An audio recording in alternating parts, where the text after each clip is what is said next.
Ladies and gentlemen, this is for educational use only. Our group allowing our instructor, Mr. Roldan Ardenis. The topic, Asian Regionalism.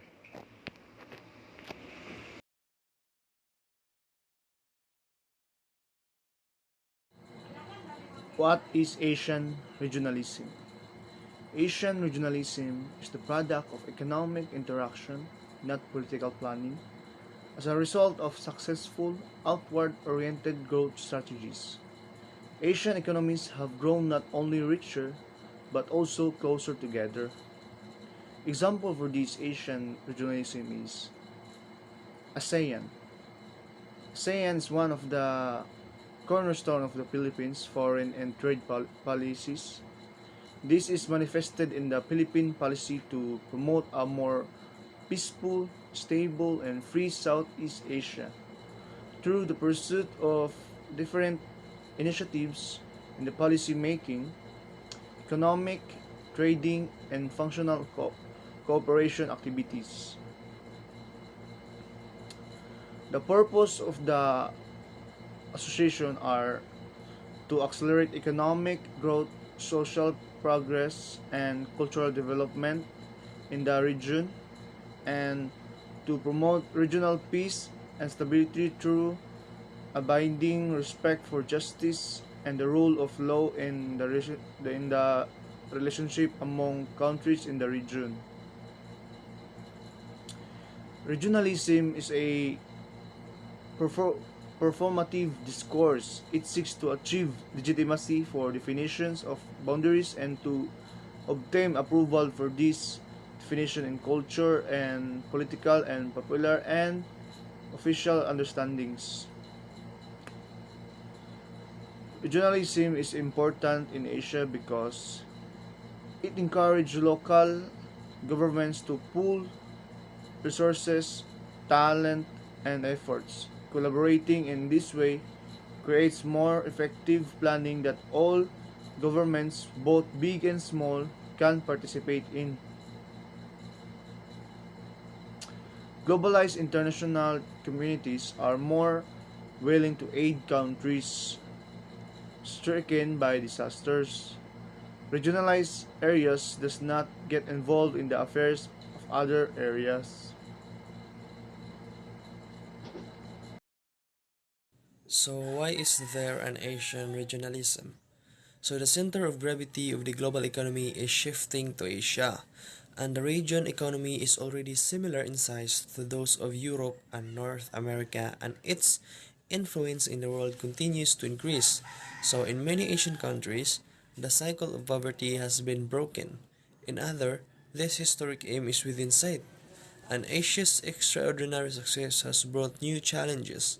While rapid economic growth remains a priority, citizens demand that it also be sustainable and more inclusive.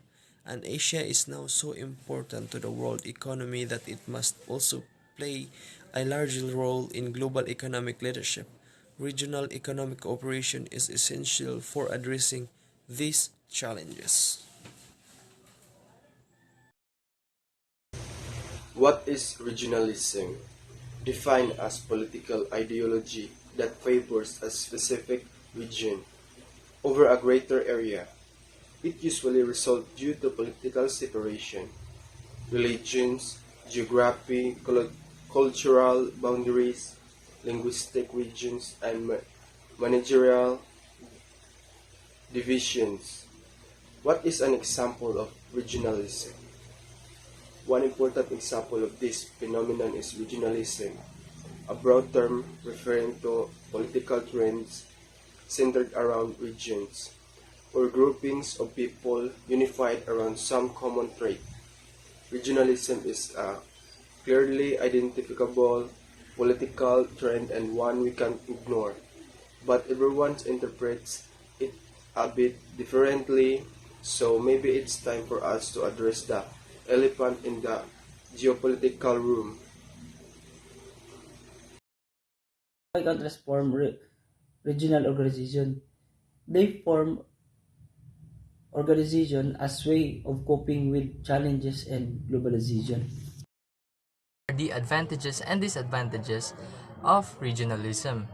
Advantages of regionalism includes having individuals learn their roles in the community. It solves a large and complex issues. So it solves large and complex issues in a way that the regions can be more focused on their problem rather than the global or international problems. The third is improves quality of life. Our region's transportation, economy, housing, workforce, and social activity transcend country lines. Today, more than half of our region population lives and works on different countries. Regionalism offers coordinated solution that weaves these systems and geographic areas together. This ultimately connects individuals to more housing, transportation, and education options or greater job applications or opportunities and improve social centers. Next is the proves efficiency and effectiveness. Regionalism encourages local government pool resources, talents, and efforts. Collaborating in this way creates more effective planning that all governments, both big and small, can participate in. It also creates a larger budget to deliver stronger results. This in turn allows governments to deliver services and address needs more efficiently within their communities. Helps the growth of region. Regionalism gives the region an opportunity to grow through every effort made by the region's population. Exercise leadership. Asia is now so important to the world economy that it must also play a larger role in global economic leadership. And next we will tackle about the disadvantages. So first is the identity crisis. So the ASEAN is still a hollow shell that has yet to discover its own identity. For nearly a half of century, the ASEAN has been unable to evolve. The only way for the region to advance is by moving away from who it was. Though a challenge, the ASEAN must find the courage to settle its own identity by looking beyond and envisage gaining its voice as a regional actor. Next is financial setback. Financial crisis dealt a severe setback to much of the region, highlighting Asia's shared interests and common vulnerabilities, and providing an impetus for regional cooperation. Next is high economic and environmental risk. Environmental degradation, overpopulation, poverty, and fossil fuel-based economic development are properties of many developing regions. The last is identity of poorer regions. The ranking of regions by socioeconomic surveys has changed relatively little. Relatively poorer regions remain so. Most of the traditionally poor regions have slipped further behind owing to the prolonged state of conflict and local mismanagement. What is the new regionalism? The new regionalism is a comprehensive, multifaceted, and multidimensional process, implying a change of a particular region from a relative heterogeneity to increase the homogeneity. Regarding several dimensions, the most important being culture, security, economic policies, and political regimes. Unlike the old regionalism, which was oriented more toward interactions between states, the new regionalism involved a variety of state and non-state actors involved in a process of transformation of the new world order. So, how does regionalization affect the globalization?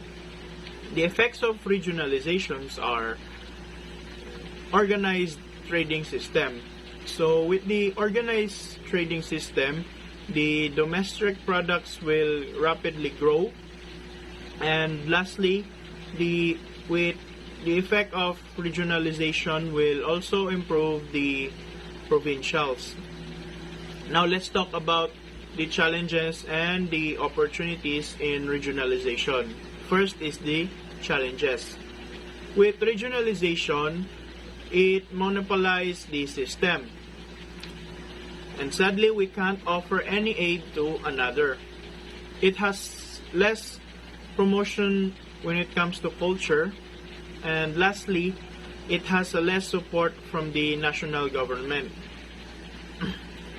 On the other hand, it also creates opportunities, which are it increases the profits and the demands for a high quality of life, and it also preserves some cultures and traditions. It also flourished the MSME, or the Ministry of Micro, Small and Medium Enterprises, wherein it has a big role or important contribution to the development and economic growth. They are the face of entrepreneurial innovations and skills that contribute by creating new jobs. And they are also considered as the backbone of the global economy. What is the regionalism? What is the regionalism in the Philippines? So, regionalism is about representation of how nations act as one, despite the different regions it has. It helps the country to develop its internal state, and it also refers to the political and cognitive ideas of forming regions. And with this, it also usually associated with formal programs. So, an example of regionalism in the Philippines is the colonial past of the Philippines under Spain. So back then, the Spaniards have encouraged regionalism to weaken any nationalist revolt against them. So they use this so-called divide and rule policy, wherein they use different soldiers from a particular region, so in order to put down an revolution or uprising in another region. How does regionalism affect globalization? So, regional trade agreements help nations gradually work towards global free trade by allowing countries to increase the level of competition slowly and give domestic industries time to adjust. So, for me, uh, regionalism has responded to cultural globalization through an increase in cultural identity and the rise of regionalist parties. So, therefore, it has been properly argued that regionalism is in a fact of a building block of achieving global peace and cohesiveness. So, through its more specified and regulative approach, so rather, it will be shown that the more important characteristic of this relationship is that regionalism represents a stepping stone on the way to globalization, that it offers one what one might call a word like safer version of globalization, so providing the benefits of interstate trade like an exchange, while at the same time so regions help to protect public relations of globalizations from negative impact and act as an independent subject of international relations.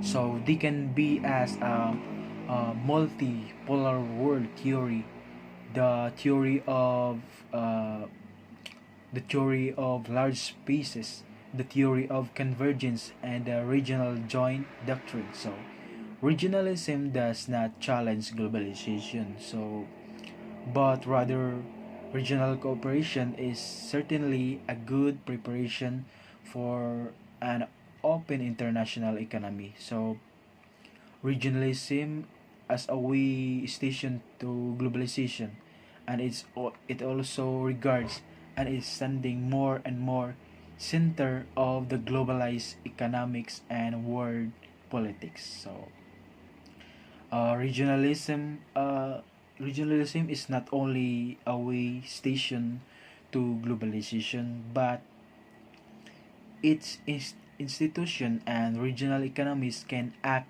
as sort of like training camp for national business and organizations that are trying to go global. So at a regional level, they can enjoy some of benefits of globalization and test their products on a level of international trade that it is still controllable without having to face the insecurity of the global market.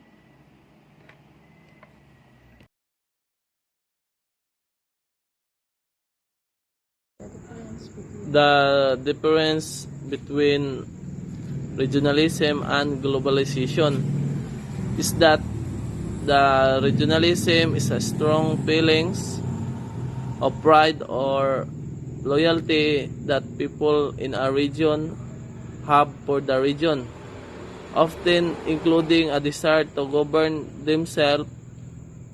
It is also a political ideology that seeks to increase the political power, influence, and or self-determination of the people of one or more sub-national regions. In short, it is a process of dividing area into a smaller segment called regions.